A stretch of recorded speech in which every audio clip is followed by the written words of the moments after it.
So here's a sitch on the ATL box score today. We get into the state of Georgia football, and then we have Mr. Sean McEvoy on to discuss about quarterback competitions that are going on since spring practice is starting in college football. We get his thoughts on Dwayne Haskins' pro day, and also, too, is there a quarterback competition going on at the University of Florida?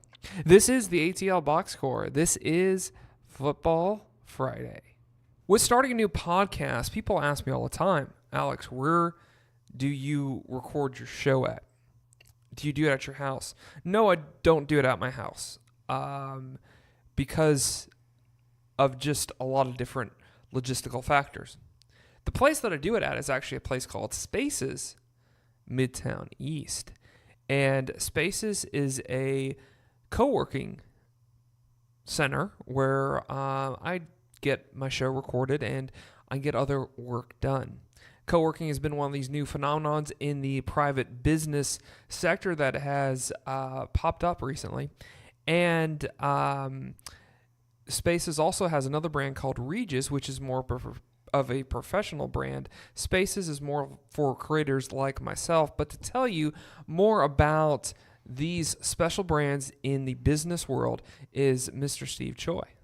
Thanks, Alex. I appreciate those kind words. We absolutely love having you and ATL BoxScore as part of our space. It's always great when we see you doing your work. But absolutely, Spaces and the Regis concept, we are both workplace providers here in the Atlanta area, but all around the world. We have over 250 Spaces locations worldwide, plus over 1,500 Regis locations. And what we're really here to do is just provide flexible options for any type of professional, whether you're an independent professional, creative, or if you're a large or small business. So we have several different types of options from small to large and memberships, part-time, full-time. So definitely come on out and check us out. Go ahead and look at the link on Alex's site and ask for Steve Choi. And if you ever come into one of our locations, let us know that Alex sent you or ATL BoxScore, and we'll go ahead and set you up with a free 5-day test drive. Yeah, you can't beat that 5-day test drive. In those 5 days, you will know if Spaces or Regis is the right brand for you. And Spaces is all over the place. They're a little bit more limited, but they're in the main areas of the city. The one we are is right in the heart of Midtown near the Fox Theater. There's one at the Battery. There's going to be one opening up North Point Mall there. And there's also a location in Colony Square. So they are all over the metro area. At just about any major business building in the Atlanta area has a Regis in it. So just Google them. But Spaces and Regis and Steve Choi in particular is your place to do your business.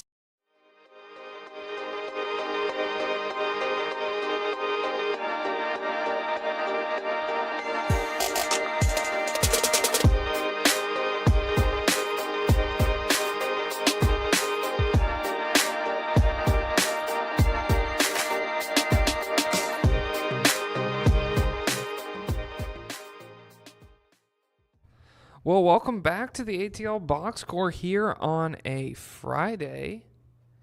And every Friday here is Football Friday, no matter what the sports climate is going on. And today is no exception because we got Sean McEvoy on the show. We're going to get into some Georgia football talk because that's been the big conversation in the football universe for here in the state of Georgia, particularly because they started spring practice and they had their pro day this past week. But I'll give it some airtime. I'll be a little bit reasonable. I wasn't reasonable last year, but with the way the tournament's gone so far, I have to say there's been a lot of close ones.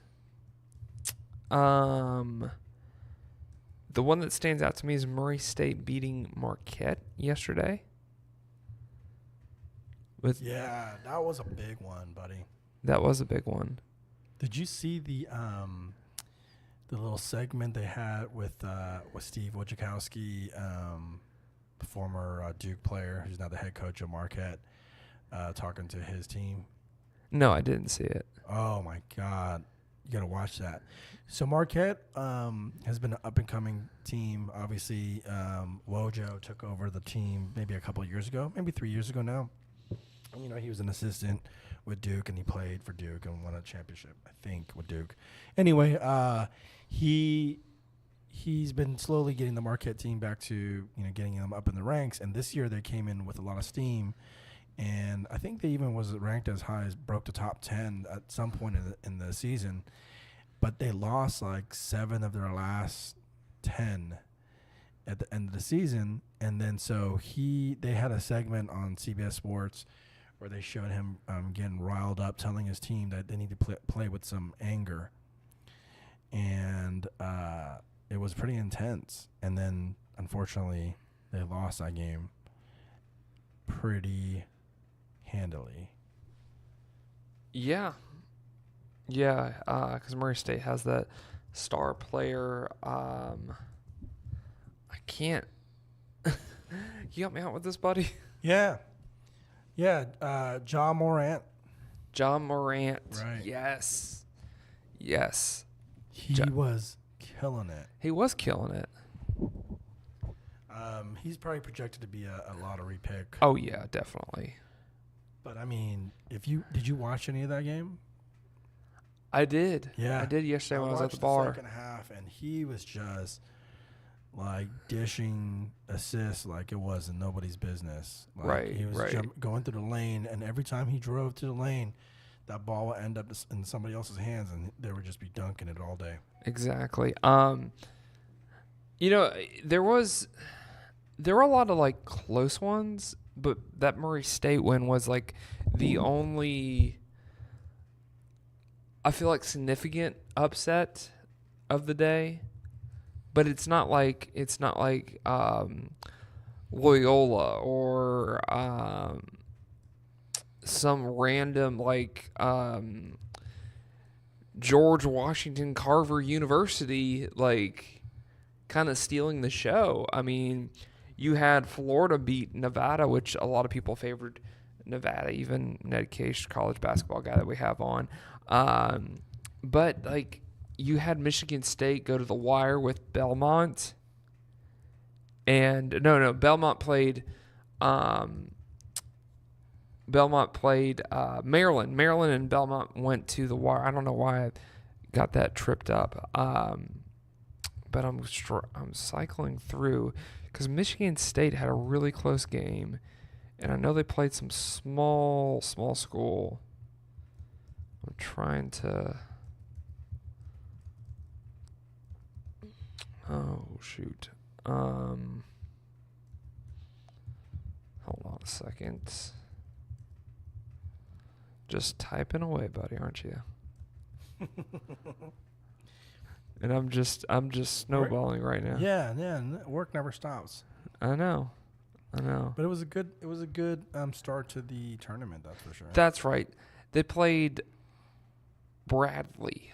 Yeah. That was a close game. So that's the March Madness talk right now on the podcast. From here on out, it's going to be all about football. This was Steve Choi. I'm Alex Berger, and you're listening to the ATL BoxScore podcast. If you like what you heard so far, if you like football, be sure to like, subscribe, and comment. And by the way, if you use promo code Alex at any Spaces or Regis, you get 15% off your purchase. So be sure to check out Spaces and Regis for some great deals if you're looking for a personal office or designated desk or somewhere you can get work done. If you sign up for if you sign up for 12 months, you get 15% off your purchase there. So be sure to check them out. Right now, we're going to get into the state of Georgia football. So right now, we're going to get into the state of Georgia football. And Georgia's had a big week, to say the least, in Athens. And it's good that we're back to talking about football, spring practice.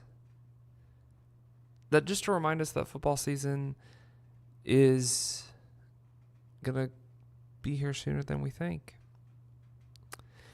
And it's nice to see that teams are out there practicing again. It feels like the world's back on its axis. But like I said, George started spring practice on Tuesday. On Wednesday, they had their pro day, and for our overall standpoint, it seems like Georgia's pro day went really well as usual. You had Bill Belichick that showed up there, and which it seems like he's a staple for pro days nowadays at Georgia for some reason. And the Patriots like to draft Georgia players. But anyways,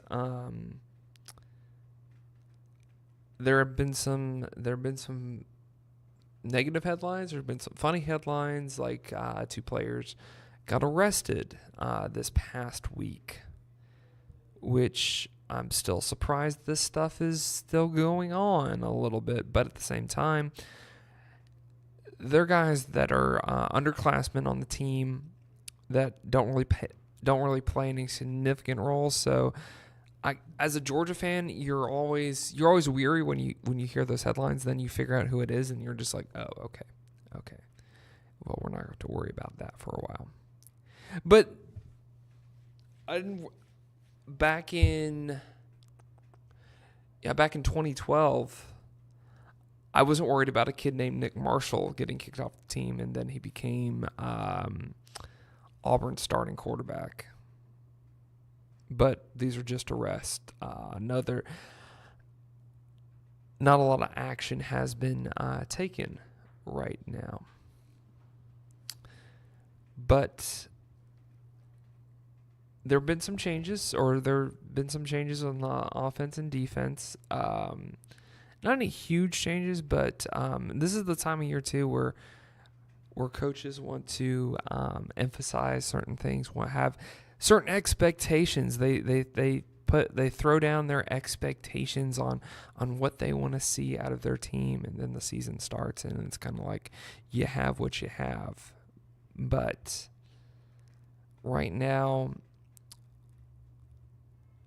let's just focus on the defensive part of things, because there was an article in the AJC that Chris Stars wrote that Kirby Smart wants to see Georgia on defense create more havoc. Last year, if you saw Georgia's defense, I felt like Georgia's defense played decent. It wasn't like the defense that got them to the Rose Bowl the year before, but it was better than a Todd Grantham defense when he was here at when he was here at Georgia, or even a Jeremy Pruitt defense when he was here. Like, I feel like the defensive standard at Georgia has increased tremendously, which it should if you have a coach like Kirby Smart. So compare this Georgia defense to other Georgia defenses over the years. This was a heck of a good defense. But to Kirby Smart's standards and to seeing where Kirby Smart wants to take the program, obviously this was a defense that just got you 11 wins. And I can understand why you want to create more havoc on defense. You want to get a lot of tackles for loss, get after the quarterback, get those sacks up,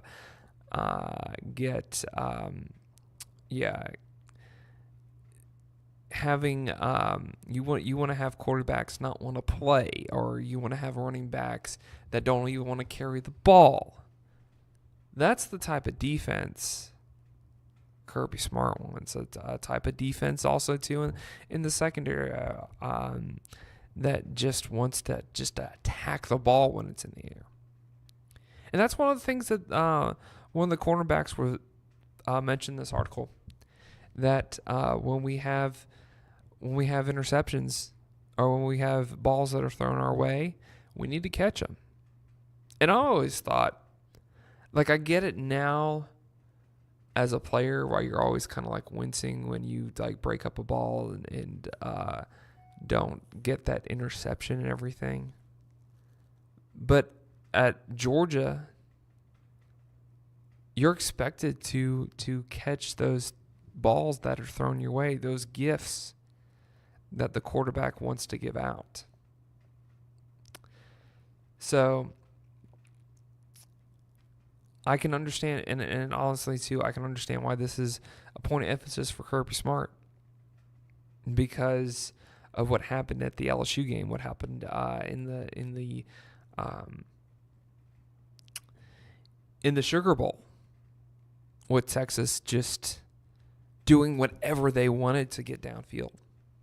You also, I felt like you, in the Florida game, you probably shouldn't have gave up those big plays that you did when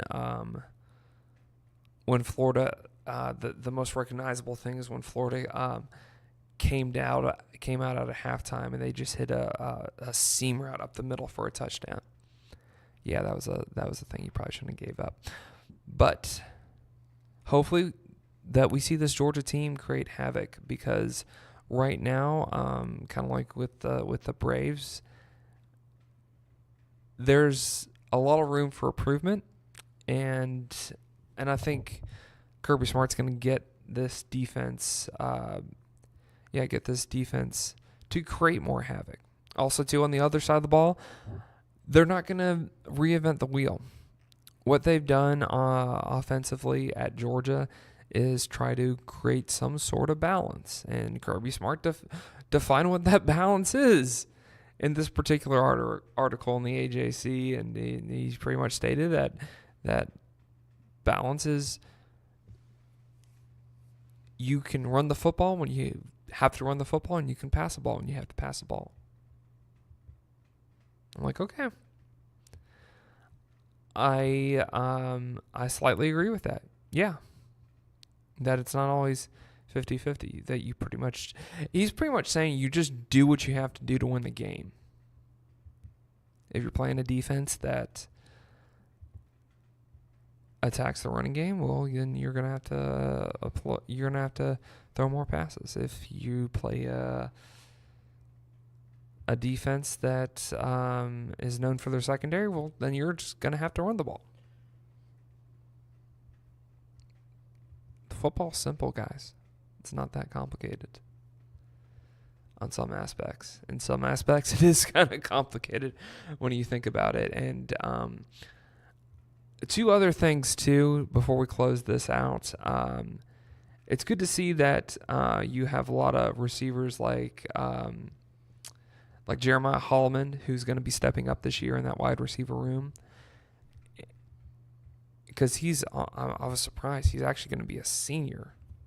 He was a junior this past year. So I would also like to see Tyler Simmons get some more love in the passing game. I think he's been a guy that's been a little bit under the radar and not really utilized a lot.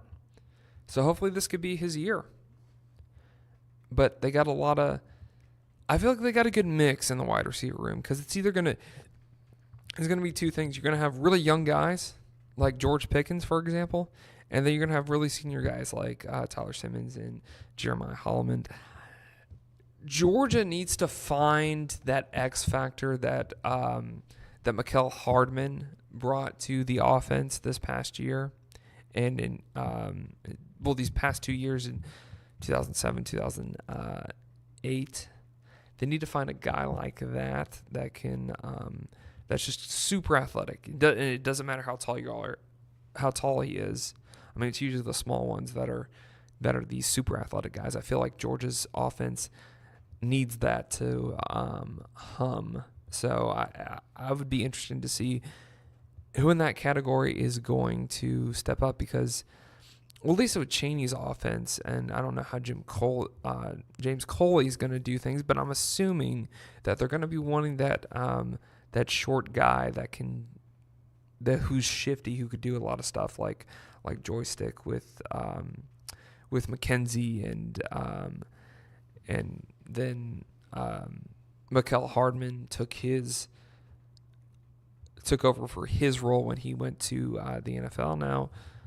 Now we want to see. I would just like to see that crazy athletic guy. Who's going to be that crazy athletic guy who's really shifty and who could just has breakaway speed. So that's going to be fun to figure out this year at Georgia, who's going to be that particular guy. And also, too, I thought it was pretty funny, and I didn't get it at first, but then I got some context on it, that Jake Fromm, because there's been a challenge put out by Kirby Smart, this do more, and you see this, if you see Georgia on social media with their videos and stuff, they have red T-shirts by Nike, obviously, that say, like, do more in gray letters. And so that's kind of been the mantra for the off-season conditioning program. And there was a challenge going out in spring break about that players were posting on Twitter, do more, and showing their workouts that they were doing, that they were working and stuff like that. Jake Fromm thought it would be funny if he put in a video about him fishing and talking about how fishing has helped his wrist strength and throwing motion and stuff like that. I thought that was pretty funny. And he also stated, it's like, oh yeah, we're catching big one, boys. So I think it's just hilarious that you have a guy like Jake Fromm just kind of breaking the monotony and being laid back and not serious and stuff. And I think it's fun to see that out of your quarterback. So not always serious, not always about business. So I thought that was pretty funny. And but on another serious note, J.R. Reed also too. The reason why he's staying is to win a championship at Georgia. So still, they have that championship mindset and focus that they want to see. That they want to see a national championship brought to Athens in 29 years. Man, I can't believe it's been that long.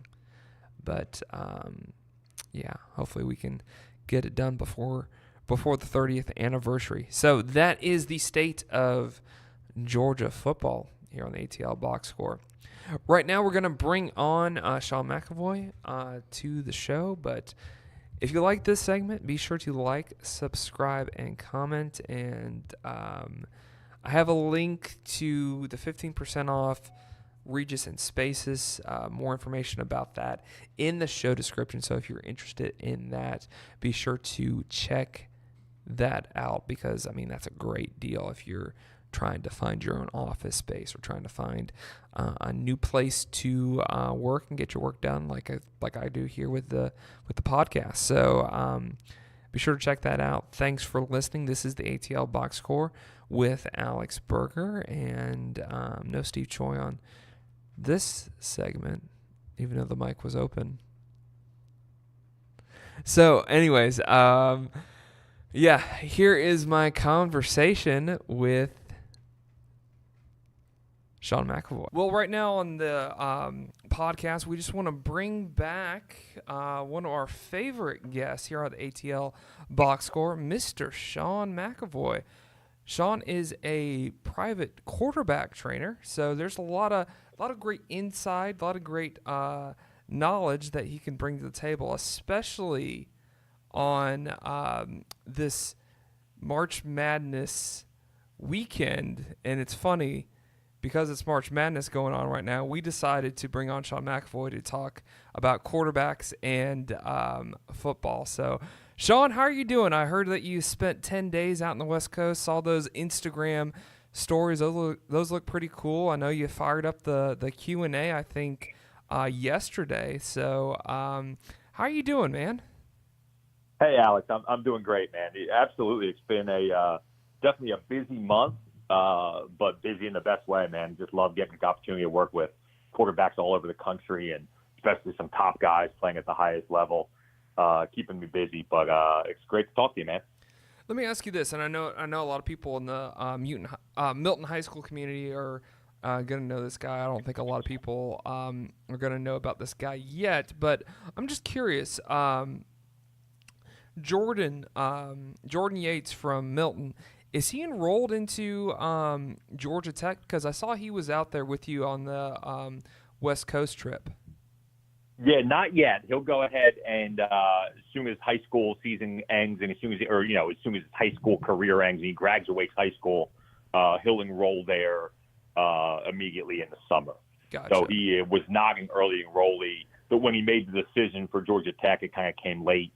So he'll be there kind of ready to go for summer workouts and then jump right into the competition come fall. Gotcha, because I saw he was out there. I was like, that's I didn't think. I know high schools are on a different spring break schedule. So yeah, they just happened to have Monday, Tuesday off. I think he was going to come either way, quite honestly, but it ended up working out for him. That's cool.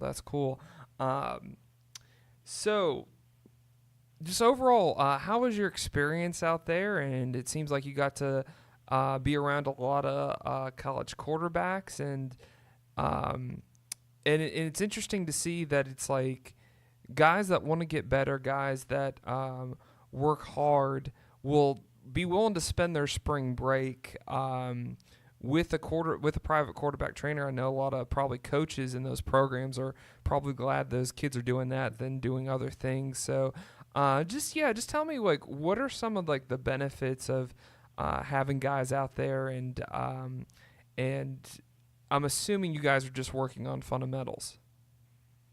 Yeah, that's exactly right. So, we've talked about quarterback takeover before. Quincy Avery and I kind of partnered together to really build this training, accessibility for, youth, high school, but obviously college and our NFL guys as well.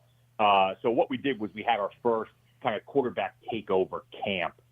We partnered with Mamba Sports Academy out there in Thousand Oaks, California, owned by Kobe Bryant now.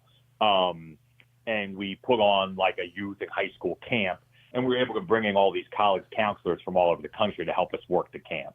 So a really cool environment where, these youth and high school guys working on their own development were able to kind of be around and learn from guys playing at the highest level. So having all those college quarterbacks out there for that purpose then certainly enabled us to do a lot of work with those college quarterbacks on their own, right? They weren't just out there for the camp, obviously.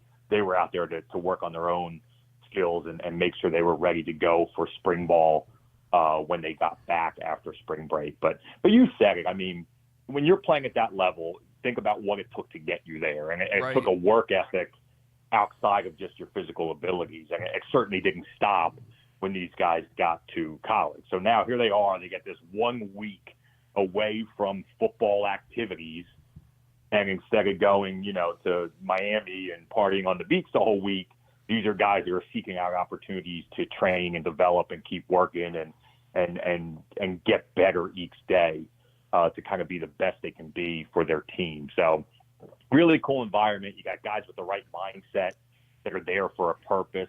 And then when you bring 20 of those guys together, it's such a unique situation, right? Being a big-time Division I quarterback at the top schools in the country, you'd think like, okay, very few people can relate to that. But the reality is all those other quarterbacks can. So now it's this cool environment where not only you're working, developing, and getting better, but you also are able to kind of bounce ideas and thoughts and, work through some stuff with other quarterbacks who are going through the same thing you are. It really makes for a really neat experience. Now, who were the college quarterbacks that were with you guys out there? Yeah, sure. So I'm certainly going to miss a few now as I list them, so my apologies in advance. But Justin Fields, obviously at Ohio State now, was out there with us. Malik Willis at Auburn. Sean Clifford at Penn State. Jaron Williams at Miami. Emory Jones at Florida. Anthony Brown at Boston College, Jamie Newman at Wake Forest. Let's see, Ben DiNucci, who's going to be a senior at James Madison University.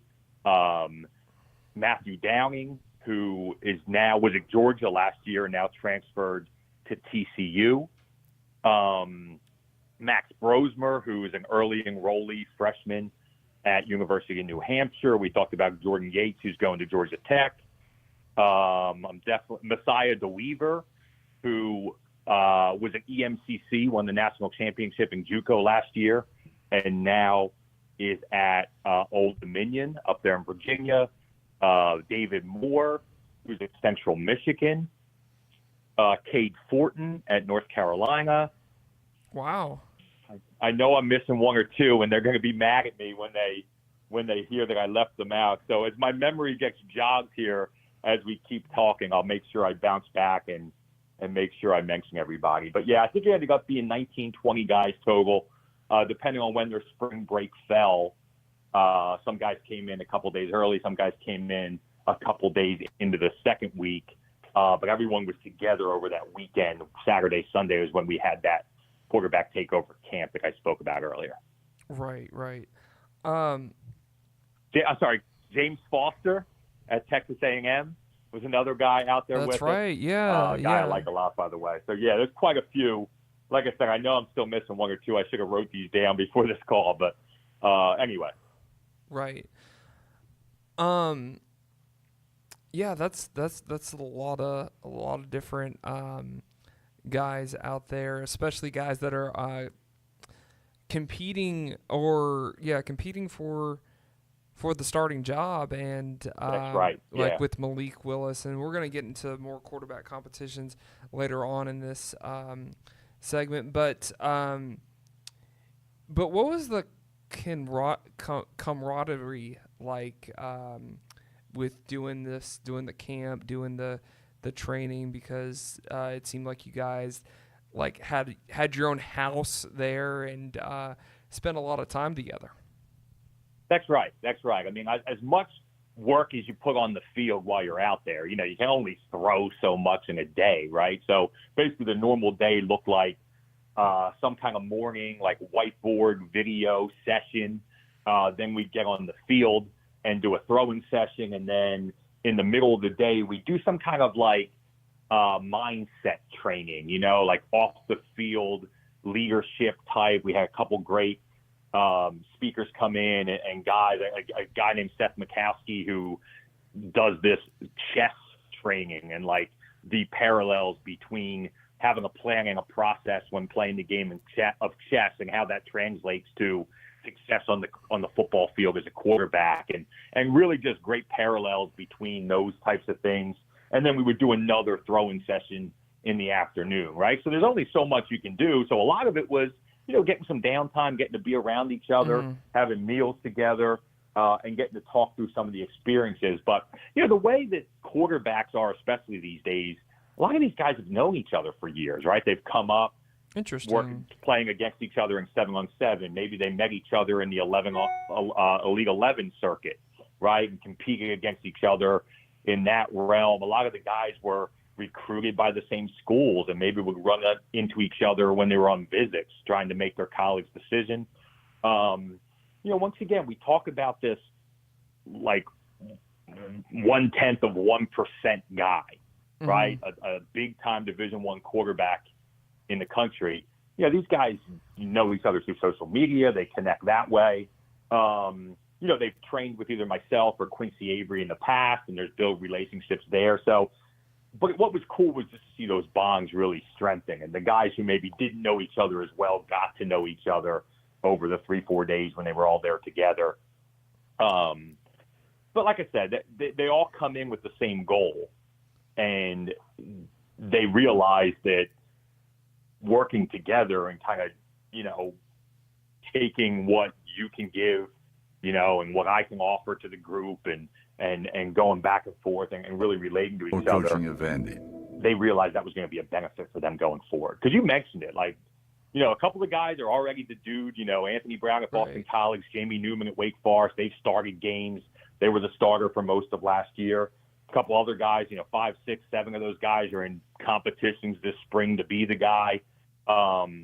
So over the next month and year and 2 years and, up into opportunities in the NFL, they're going to be going through situations and experiences, both good and bad, that very few people are going to be able to relate to.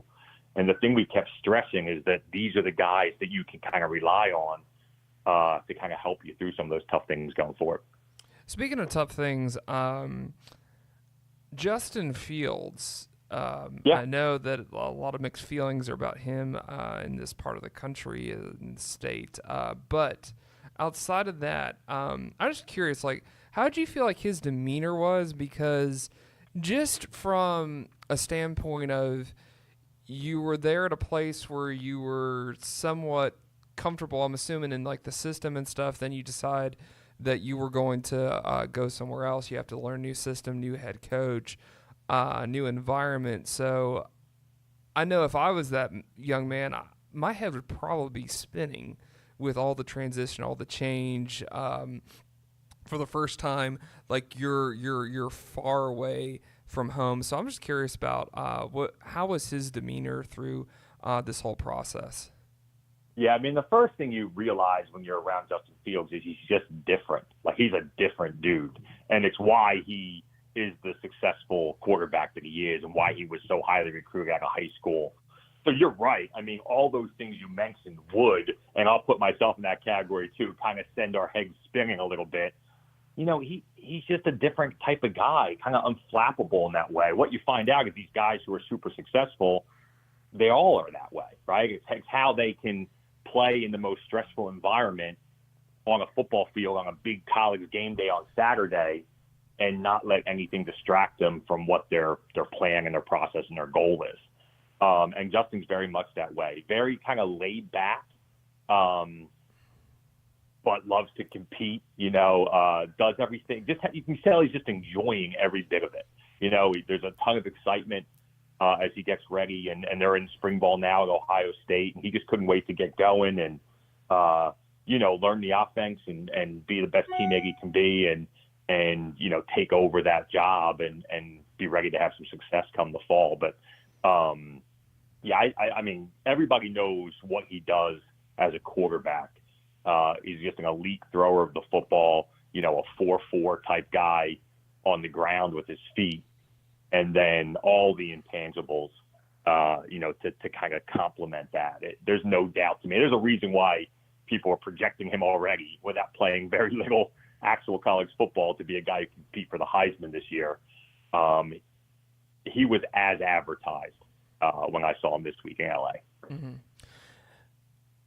I have a very short-term memory, and especially when it comes to the names. So I'm just going to say this. I know this is kind of a little bit unprofessional and kind of outside my realm of being a podcast host. But the kid that you mentioned from Penn State and the kid that you mentioned from North Carolina, I can't remember their names to save my life because you just briefly mentioned. But I just want to ask you about those two kids. And I'm just going to have to say that. First of all, the kid from Penn State, where is he on the pecking order when it comes to the depth chart? And is he going to be the answer to replace Trace McSorley? And also the kid from North Carolina, because it seems like now that North Carolina has Mac Brown as a head coach, that this kid has to learn a new system. And I'm curious, too, where is he on that pecking order of being the starter? Yeah, so Penn State, first and foremost, Sean Clifford is the quarterback we're talking about. And he's going into his second year now at Penn State. So most people think it's a two-man competition between Sean Clifford and Tommy Stevens. So Tommy Stevens is a fifth-year senior, really good program guy, really talented quarterback, obviously hung around and stayed at Penn State through the Trace McSorley era, right? He had opportunities maybe to transfer away, go play somewhere else. He knew he wasn't going to play ahead of McSorley, but stayed there and is a Penn State guy, if you will. So I assume right now Tommy Stevens is the front runner. I'm sure the coaches, want to give him every opportunity. Definitely feel like he deserves it with what he's done on the field and also his commitment to staying loyal to Penn State. But, man, I couldn't have been more impressed with Sean Clifford, a guy that I didn't know very well. I knew of him. He's worked with some guys in the past that I think very highly of, and I've heard that, Clifford's another different type of guy. Just big, physical, quarterback, the kind of pocket passer that that really fits the mold at what Penn State likes to do, and can just flat out throw the football from the pocket. Mm-hmm.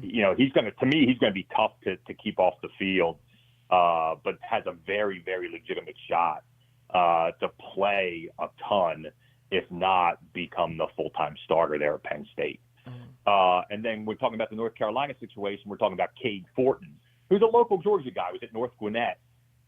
If you remember the story a little bit, he got hurt his senior year. It was actually the year that North Gwinnett went on to win the state championship 2 years ago. So he got hurt week 1 and missed the entire year. North Gwinnett pretty impressively won the state championship without him, but was always a very highly recruited quarterback, ending up in North Carolina. Got an opportunity to play last year. North Carolina had some injuries and other things, and Cade was able to get on the field and played really well in some games down the stretch. And now, if anything, I think Mac Brown coming in and the change in the offense, I think it's just going to suit Cade really well. So he's only going to be a redshirt freshman next year, only in his second year. So he's still got some opportunity to grow and develop, but he's another guy that, is going to have a shot there. And I don't know as much, forgive me, I don't know about the current situation and who's still there at quarterback. I know they've had some guys transfer out and some guys come in since the new change. But Cade's certainly going to have an opportunity. And if it's not this year, then, look for him over the next couple years to take over that role. Right. If you know about that too, to the audience, put that in the comment section. But want to ask you, what were your thoughts on the guys? Just real quick about the combine, because it's been a while since we had you on the show. What were your thoughts on the combine with the quarterbacks coming out? Yeah, I mean, I think it was what you expected to see. Guys that throw really well threw really well, right? So Dwayne Haskins and Garrett Stidham and guys that you expect to stand there in shorts and a T-shirt and throw really well went out and did that. I think Drew Lock had a little bit of inconsistency at the combine. He's doing his pro day today. We're recording this on a Thursday, so I'll be interested to see. I'm sure his pro day will be super clean today. Obviously Kyler Murray making the decision not to throw, not to do anything. You can look at that one of two ways. He went out after that and had a very solid pro day himself. To me, it's just, I think if you're a quarterback, you should want to throw, and every opportunity to do that. And we talked before, it's not the best of circumstances. You're with a lot of receivers you don't know and things of that nature. But obviously it didn't keep any of those other quarterbacks from stepping on the field and showing what they had. So I think I was a little bothered just personally that Kyler Murray's decision not to throw. But once again, is it going to hurt him in any way with his draft stock going forward? Probably not. Guys that like Kyler Murray are going to take him no matter what. And then teams that don't, there's nothing he could have done at the combine throwing in shorts and a T-shirt that was going to change an opinion. Now, since you mentioned that we're in the beginning of spring practice, pro day time of year, usually when when spring starts to sprung, you have pro days and spring practice. Georgia had their they had their pro day on Wednesday. Alabama had theirs on Tuesday. Not a lot of you have a lot of skill players coming out, but not a lot of quarterbacks in those programs. So you actually mentioned that you got to be a part of or check on Dwayne Haskins' pro day. Just what were your thoughts on that? Yeah, it was, for me, very interesting to just be around it. It was my first exposure to seeing a guy in his preparation for his pro day. And obviously not just a guy, but Dwayne Haskins, who many think is the best quarterback coming out in this draft. and, a guy who was a Heisman finalist last year, right, after his 1 year at Ohio State. So he's a guy that's been training with Quincy Avery for years. I've been around Dwayne quite a bit over the last couple years when he's been training with Quincy. So to see them kind of going through the process when we were in LA last week, super interesting. He looks very, very locked in. They've been working hard on some of the things that maybe people that were critical of Dwayne would point to, things about his ability to throw off platform for a big guy, or his ability to move quickly to escape pressure and then reset and throw. So that's kind of been the focus of what he's working on. It was interesting to kind of see behind the scenes of some of the things Quincy and Dwayne were working on together to make sure they were developing in that area better. And then they were just working through the pro day script. So when I was out in LA with them, we're talking about a week ago, they were 6 days, 7 days out from his pro day, which Dwayne just did yesterday and absolutely dominated it, which, like I said, just being around it, there was no doubt in my mind he was going to do just that. So yeah, really, really interesting to see guys, in preparing for, the biggest moment in their life, really. Right. Because what happens in pro day is going to, it becomes $1 million difference based on where they're drafted sometimes. But like we talked about with the college guys, you're talking about a guy who has the mindset to go out there and work as hard as he can to get better. And, it's no surprise that it paid off. Right, absolutely. Just with the pro day atmosphere, and because it's pretty much like a second combine, it's just you're in a familiar place with familiar folks. What would be your advice if one of your guys was in that type of situation? I'm sorry, what situation? If one of your guys that you've been training for a long time was about to take part in his pro day, I'm just curious from a coach's standpoint, like what would be your advice? I know this is kind of a broad thing. Get it. No, I get it. I think you obviously have to be very strategic with it, right? Mm-hmm. So think about the process that leads up to that, right? At this point, you've already hired your agent. They put you in touch with the people they think are going to help you develop. So you got your speed agility guy who's going to help you at least look, good enough in like a 40 and a 3-cone shuttle and all the things you have to do at a combine. They're going to give you advisement if you don't already have a quarterback coach or trainer that can prepare you. They'll make sure you have that guy lined up, guys that they trust, they feel like can get the best out of you.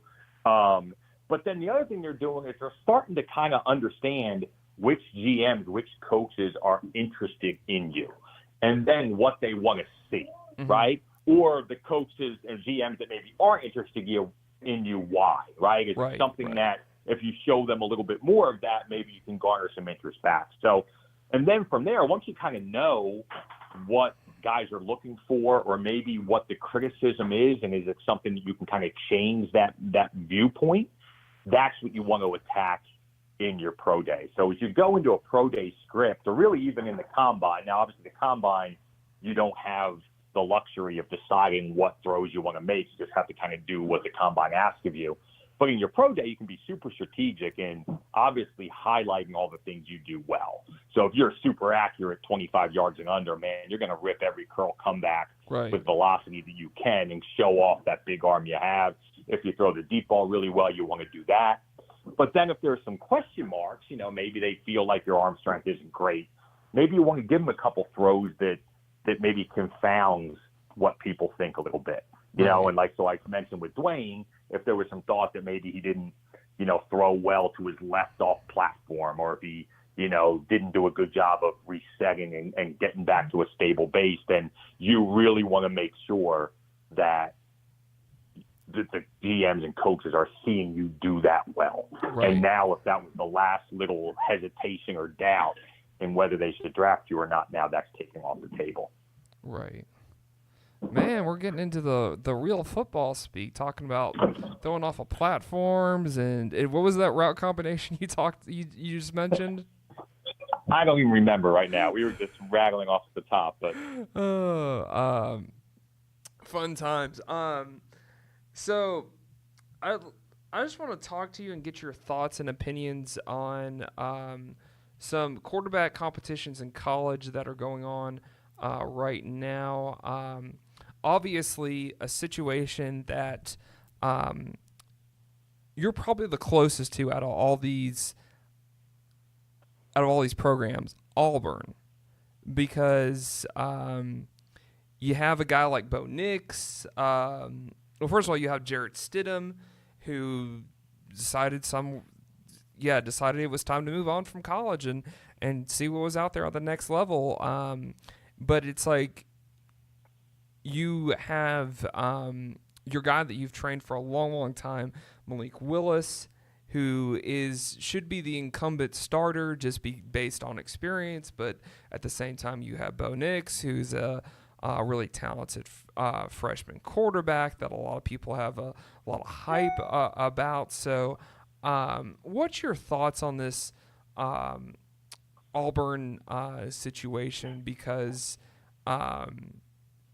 it has a lot of moving parts, and it's not as clear as you would think it is. Yeah, I mean, and it's a good problem to have. There's a ton of talent there. There's a lot of unproven talent, very little college game experience, obviously, in the two quarterbacks that are there from last year, Malik Willis and Joey Gatewood. Obviously, Bo Nix coming as a true freshman, so very little game experience at a high level at college. But, man, a ton of talent. Joey Gatewood, a very highly recruited guy out of high school, playing in Florida, playing against great competition. Bo Nix set every Alabama record, basically, touchdowns, yards, things of that nature over his 4 years in Alabama. Malik with an ability as a dual threat guy, to come out and be the whatever he was, the player of the year in 7A football in Georgia his senior year. You're talking about doing it against the best competition maybe in the country and playing at a high level. So guys that are just really talented, and guys like Joey and Malik, really true dual threat capabilities. Malik's a sub 4.4 guy who just get you with some speed. Joey's a 6'5", 250-pound looking guy, just a bruiser when he runs with the football, and then a sub 4'6" guy in his own right. And then even Bo Nix, similar to Jarrett Stidham, had the ability to make plays with his feet as well, in addition to how well he threw the football. So you got a ton of talent there. So it'll be a matter of, who rises to the occasion, who's prepared to play at a high level. They open with Oregon, so there's no ease your way into the college football season this year for Auburn. And and then who fixed the system that Coach Malzahn wants to run? Remember, the story of Auburn is, for the first time now in quite a few years, Gus is taking back over the offense. Right. So it's back to his hurry up, no huddle, where he had a lot of success as a play caller with guys like Nick Marshall and guys like Cam Newton when he was the OC there at Auburn. So, if you go back to some of that more wide open, hurry up style of play, maybe you see a little bit more quarterback run game. They certainly want to be able to take advantage and make plays in the pass game. So it's going to be what quarterback can maybe handle that the best, and who Coach Malzahn feels is the best fit to be explosive in that offense. So a lot of times that caters to the veteran guy, the guy who's been around the system longer, the guy who knows the offense a little bit better. So you look at guys that were there on the team last year, and Malik and Joey. But Bo Nix, when you're a big time, one of the top three quarterbacks coming out of high school, that's the type of guy, and he's a coach's son. So the type of guy that, is mature enough to handle that type of situation if called upon. It'll be interesting. Right. It kind of reminds me of a kind of a situation Georgia was in when you had Jacob Eason come into the program, sort of. Yeah, I mean, no doubt. And I think anytime that you have a guy who's – listen, if you're a coach, you're going to play the guy who gives you the best opportunity to win football games. And you've got to play the most talented quarterback, especially, playing at a high level. And whether he's a freshman or whether he's a 5-year senior, you play the best guy. And so I don't think Coach Malzahn is going to be scared of playing Bo Nix if Bo can prove that he's the best player on that team. Right. It's just the way the game is now. You're less and less nervous about putting a freshman in that situation because guys have shown that they can handle it. But that being said, I think Malik Willis feels like he's the guy who gives Auburn the most opportunity for success. Right. And Joey Gatewood probably feels like he's, so that they all have the right mindset going in. That's why I think it's going to be such a stellar competition. And they all can play at a very high level. I think there's a lot of colleges all over the country that would be very happy to have any of those three quarterbacks. Once again, unproven, but, I think the talent's especially there. So, for Malik, he's got to take the situation as he's the guy. He was the guy above Joey last year. He's been the backup to Jarrett Stidham since he was a freshman, so 2 years in a row. He's been the guy on deck. He's the guy who knows the playbook the most. He's the most veteran guy. He's got the relationship with the team and everything else, and then he just got to handle his job on the field. And in very much the same way, Joey is attacking that way again. He had a little injury early last year, so maybe his thought process is, I was behind Malik all last year, but, now that I'm healthy and now that I understand the offense better and I'm going into my second year, now I can really show what I'm able to do and compete. And so if you're Bo Nix, you're thinking I'm talented enough. I don't care how long they've been here at Auburn, or I don't care how well they know the offense. I'm going to work my tail off to get up to speed and let my talent take over. So it'll be super interesting here. I'm interested to see it play out all the way through the spring game. Another quarterback competition that has a lot of variables to it is the Miami situation, because you have Tate Martell, who transferred from Ohio State, and I've heard nothing but great things about him coming out of the Ohio area, that he was a highly sought-after quarterback, and a lot of Ohio State fans are really high on him. And then you have Jared Williams, just from North Gwinnett, and playing in a system like they have up in Washington State, where all you do is just pass the ball pretty much. And then you have N'Kosi Perry and Malik Rozier. I don't see Malik Rozier taking over this position.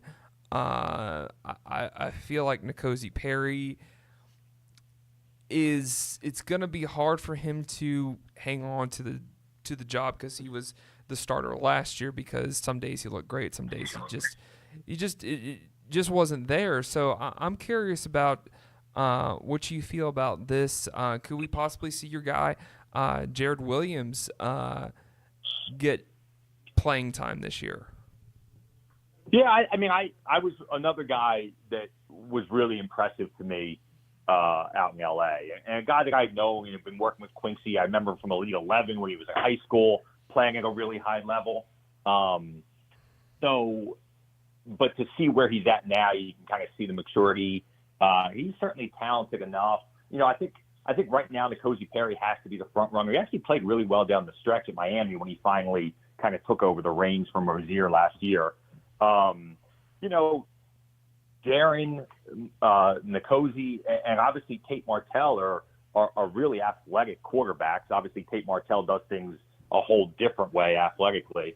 So the question is going to be who can be most consistent throwing the football, being the leader that they need them to be, and running that offense, right? So, Tate Martell's another guy really highly rated out of high school, obviously. Playing at Bishop Gorman and being like the national player of the year and all those types of things. But obviously it didn't work out at Ohio State. Now, when you're playing behind Dwayne Haskins and then you hear Justin Fields is coming in, it's not necessarily on Tate Martell that things didn't work out. But, you got to see. So whatever he wasn't able to establish at Ohio State, there's question marks. Can he do that at Miami? Obviously now he's been granted his appeal, and so he doesn't have to sit out. He'll be able to play right away, which makes this competition even more interesting. But I think right now N'Kosi Perry's the guy who's played, and so you got to imagine going into the spring, he's QB1, if you will. But the most talented guys there are very potentially Tate Martell and Jaron Williams. So now it's all the other things, right? Who can handle the pressure, who can, learn the playbook and be able to make all the necessary adjustments, and who can, in the big moments, rise to the occasion. I think they both are talented enough to do it, but time will tell who's going to step up there. Yeah, absolutely. And also too, you have a new head coach on top of that. Always fun with a new head coach and a quarterback competition. It's good for everybody. Yeah. Probably either a dream come true or a nightmare for new head coaches. But another situation that has been pretty interesting has been the Virginia Tech situation, where you had the starter pretty much is like, I'm done with Blacksburg, and just kind of walked out. So what are your thoughts on this Virginia Tech situation that's going on right now with Josh Jackson leaving? Definitely a strange one, right? Josh Jackson has played some very, very good football at Virginia Tech, playing at a super high level. Now got hurt last year, right? So Ryan Willis, who had transferred in from Kansas, kind of took over and played well down the stretch, obviously after Jackson got hurt. But I think in most people's opinion, Josh Jackson was the guy as soon as he got healthy and came back. It was never a feeling like anybody else there was more talented than Jackson. But maybe Jackson wasn't feeling it that way, and he felt like maybe it was going to be an open competition again, and he didn't like his opportunity maybe, or what it was. Who knows? Who knows what the reasoning was? But certainly took advantage and left for Maryland, who obviously was in desperate need of a quarterback in their own right. So Josh Jackson's going to start anew. So now Virginia Tech's left with, what now, right? Very talented roster. I mean, Quincy Patterson, who's the redshirt freshman, another Elite 11 guy, very highly rated out of high school. Hendon Hooker was a guy that people thought was going to challenge Josh Jackson for the job. And then, like we said, Ryan Willis is still there, who, played pretty well number-wise. Obviously, Virginia Tech didn't have the success with him as a starter that they hoped to have had, but playing tough competition there in the ACC. So, once again, it's probably a pretty wide-open situation, but I think they have enough talent there that the guy that wins that job, has a real good chance to be successful, and therefore Virginia Tech has a chance to get right back on track as well. Right. Especially who they have at head coach with, that's now escaping me. I don't have. Is it Fuente who's still there? Fuente, yes. Fuente? Yeah, Fuente. Yeah. And yeah, I mean, like I said, Virginia Tech has gone through it, right? I mean, right. Justin Fuente took over, and his first year was ACC Coach of the Year and looked like a rising superstar. And then, with injuries and some off-the-field stuff, all of a sudden Virginia Tech really struggled, and all of a sudden the shine is off Justin Fuente a little bit. But I agree with you. I think he's really talented. He's the right guy to kind of get it back turned around and get going. But first and foremost, like you said, he's got to figure out who that quarterback is.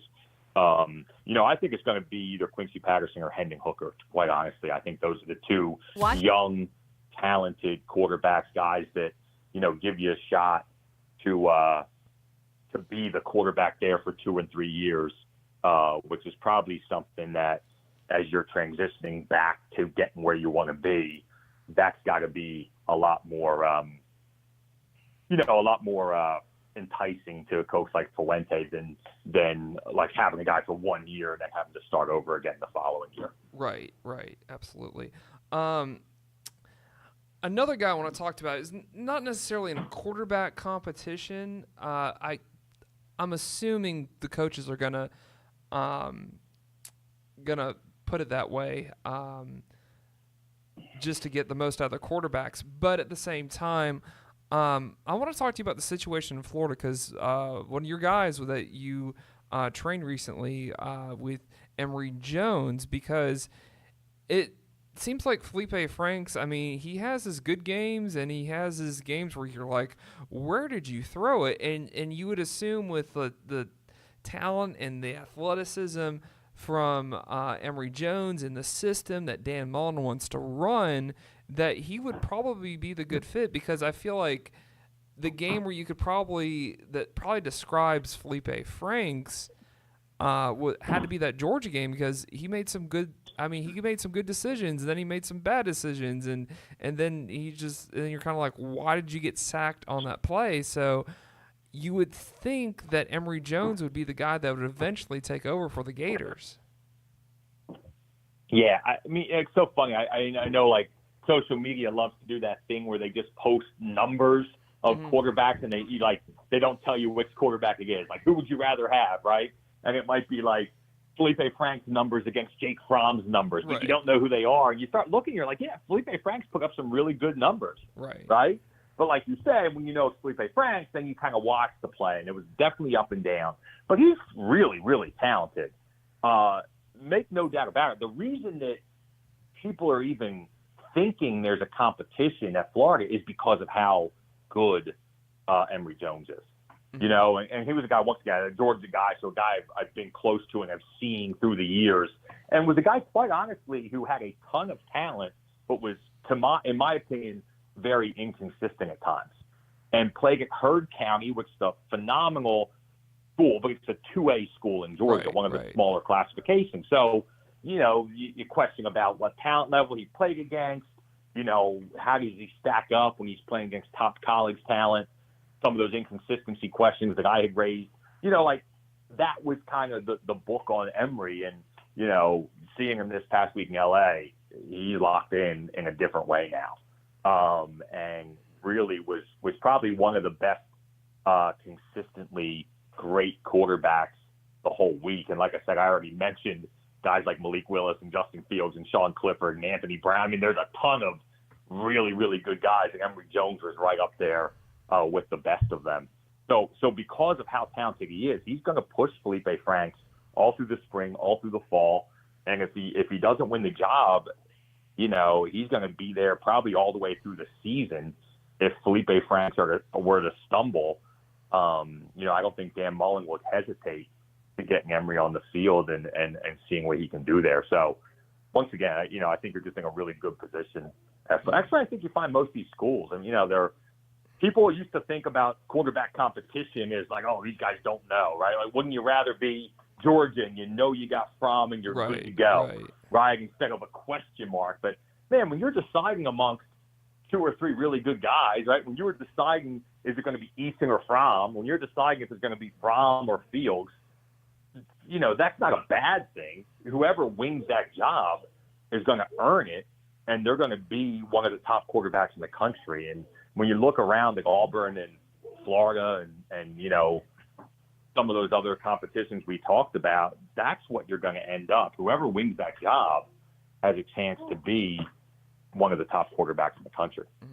It's interesting you mentioned the Georgia thing, because this is the first time in Fromm's Georgia career that there's no one that he's not trying to compete to get the starting job, or that there's no one really behind him also that, you know, that's not really gonna play right away, so, or get playing time with him. So now he's in a spot where he's used to competing and he doesn't have to compete anymore. I just want to know, from a head coaching standpoint, when you got a guy who obviously has paid his dues like Fromm has, and now is in a situation where he's a lock, no matter, unless he breaks his leg, that he's your guy. So I just want to know, is it a good thing or a bad thing that now that you have stability there from a head coaching standpoint, like do you want him to do you want that ability of that you don't want him to be comfortable and stuff, but at the same time, is it a thing too where it's like it's comforting to know that it's like, I'm going to get that start in August no matter what happens? Yeah, I mean, I think coach will look at it either way. I think it depends on who the quarterback is that you have, right? Mm-hmm. So if you got a guy that you're, you know, maybe is inclined to slack off a little bit or is a little bit lazy or whatever, then you probably want that guy consistently pushing him, competition, everybody raises their game. But Jake Fromm's not that guy, right? Jake Fromm is, he's not looking for external motivation to make him work harder. That's been the book on Jake Fromm. It's why he's been so successful. He was over spring break working with David Morris down in QB country like he's been doing for years. And, from the little bit I saw, I don't think he was taking any days off, right? He was another guy, no different than the quarterbacks we had with us in L.A. They were working over spring break. It wasn't like he was vacationing because he had no competition. So those guys are going to do what they need. And I think there's enough challenge there, right? With James Coley now taking over for Jim Chaney running the offense, they're going to be doing some things differently there. You're starting to adapt to some different receivers and things.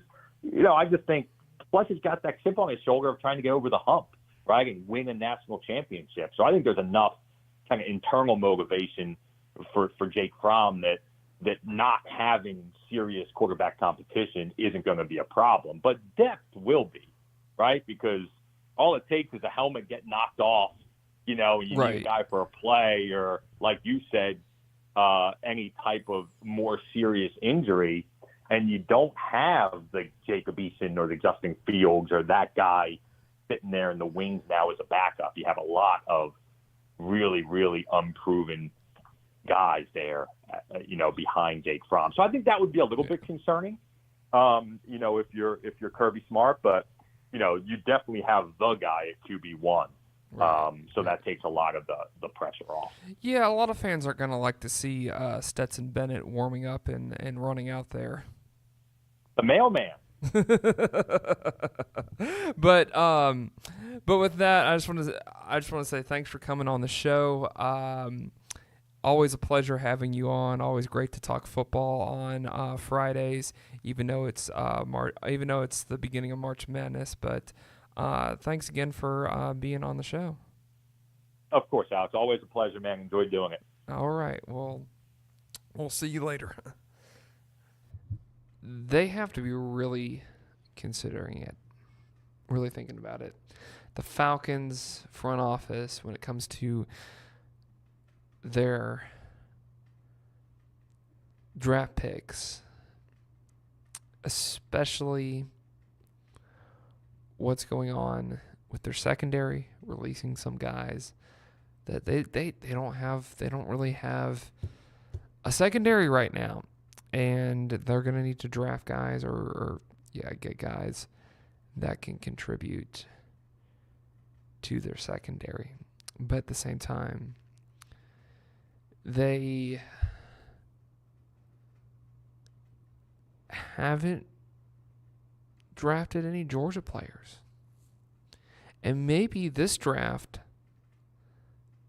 breaks that whole cycle with Thomas Dimitroff, because he was at Georgia's Pro Day this past Wednesday, and maybe that's not really saying a lot because I'm pretty sure he's at a lot of Pro Days. But this is the one that we hear about, that he was there, made his presence. And you got a Jim Thorpe winner in DeAndre Baker, who's sitting right here. Not physically, I'm just saying metaphorically. You got someone like that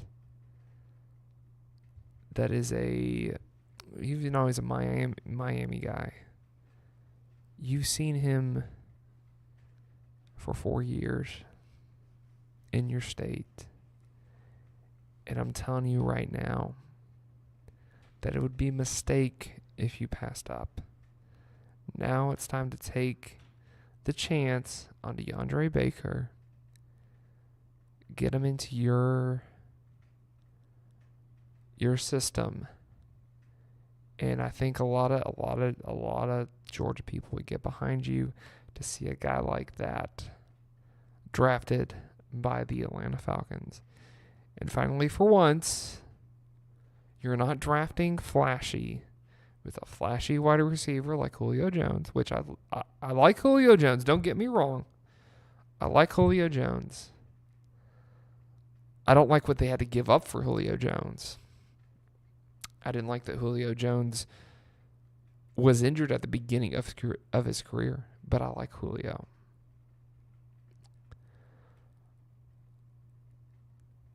It's time time that you start drafting a player from the University of Georgia that's a first-round pick. No, they've had don't get me wrong. They've had guys on their on the Falcons organization that have been from Georgia, but they've been like the free agent draft, like the guy that never got drafted and was on like some sort of agent. I forget the term for this, and I forget the term what they call that, but yeah, it's pretty much a guy an undrafted free agent. Yep, that's the term. An undrafted say that 5 times fast. Undrafted free agent. So pretty much a guy that really wasn't that great, and he's fighting for a spot on the roster. There's been a bunch of guys like that came out of Georgia who played for the Falcons who just played for like a year, then left and see if they could still find an NFL home. But this is a guy that's going to play at least 10 years in the league or more. Draft him. So that was our show. Thanks for checking us out. This is the ATL Box Score podcast with Alex Berger. Just want to thank Steve Choi, Sean McEvoy for coming on the show. Always enjoy those guys. Always just enjoy talking with Steve and always like talking about quarterback stuff with Sean McEvoy. So that, that's Friday for us here on the ATL Box Score podcast. Now, do us a favor, if you're listening, especially if you're listening to this part, be sure to like, subscribe, and comment. Tell us what you thought about the quarterback conversation with Sean or the state of Georgia football. What your thoughts and comments about the Dawgs this year. And yeah, I want to hear from you, Dog fans, especially what you think of the new coordinators that are going on with Georgia. So, with that being said, this is Friday. I hope that we helped you get through traffic. I know we're trying to get this show out to you a little bit sooner because we know you guys, you like to check out at 2 or 3 o'clock in the afternoon. Go out to lunch and just never show back up to work. We know those tactics, so we want to try to get this out to you sooner if you're in that particular situation. So thanks for checking us out. This is the ATL Box Score with Alex Berger. We're also on social media. Check out Regis and Spaces, great products that they have going on there. And with that being said, let me just check because I've gotten this twisted a couple of times. And it's just from I'm just going off my memory, but let me see what episode this is. Also, to check out other episodes of ATL Box Score because we got 41 of them. So, with that being said, this is episode 42 is out. Have a great weekend, guys. Take care of yourself and enjoy March Madness, or maybe some of you are experiencing March sadness. And we're out.